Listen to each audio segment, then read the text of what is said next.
All right, folks, so before we can talk about the teachings of the philosopher Socrates, let's first talk about his life in brief. So before we begin, I first want to introduce you to something which is called the Socratic Problem. You see, Socrates never wrote down any of his teachings. Rather, what we know about Socrates' life and thought comes from two sources: his famous pupil Plato and his close friend Xenophon. Now, what concerns historians of philosophy with the Socratic problem is the following. Because Socrates never wrote anything himself, but rather we rely upon the information that these authors provide, do these authors give us an accurate picture of Socrates' life and thought? Or have they idealized Socrates as a larger-than-life figure? So again, not really providing like a flesh and blood Socrates to us, but kind of more of like a heroic or almost like mythological figure. And a major issue that we will return to when we talk about Plato in the next unit: do Plato's dialogues accurately portray the teachings of Socrates? Or does Plato take some poetic license, inserting his own ideas into the mouth of Socrates? So again, this is something that we will talk about in the following unit on Plato. So here's what we know about Socrates. So he was born in the 6th century BCE in the city-state of Athens. And in Plato's dialogue called the Symposium, Socrates reveals to us that he studied with a priestess philosopher by the name of Diotima. We also know that Socrates served courageously in the Peloponnesian War between Athens and Sparta, and it is said that he saved the life of his friend Alcibiades in battle.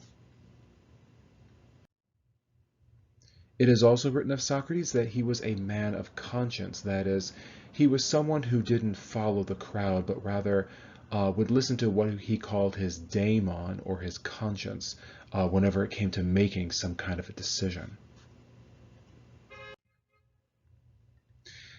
It is also remarked that Socrates was a man of poverty. That is, he was not a professional teacher by trade. He didn't charge money to his pupils to teach them.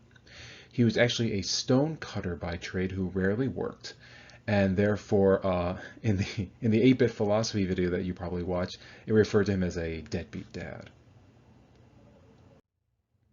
So rather than working, Socrates used to go into the marketplaces and the gardens of Athens, basically quizzing people, asking them big moral questions like, what is beauty, what is courage, what is holiness?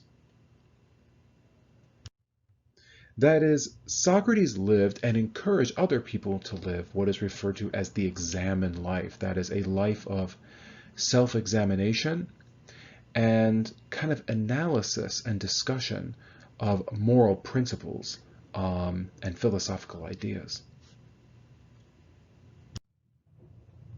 And this kind of dedication to the philosopher's mission to live this examined life greatly influenced a young pupil by the name of Plato, who we will talk about in the next unit.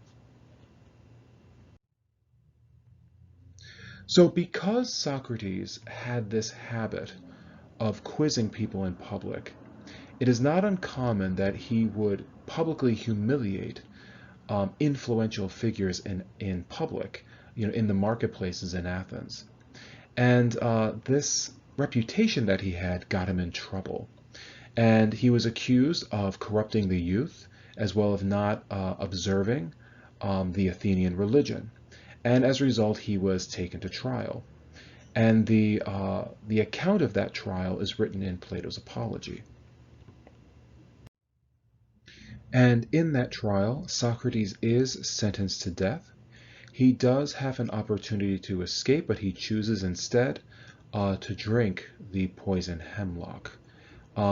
As a result, Socrates is portrayed by Plato as a heroic figure, as kind of like a martyr for philosophy.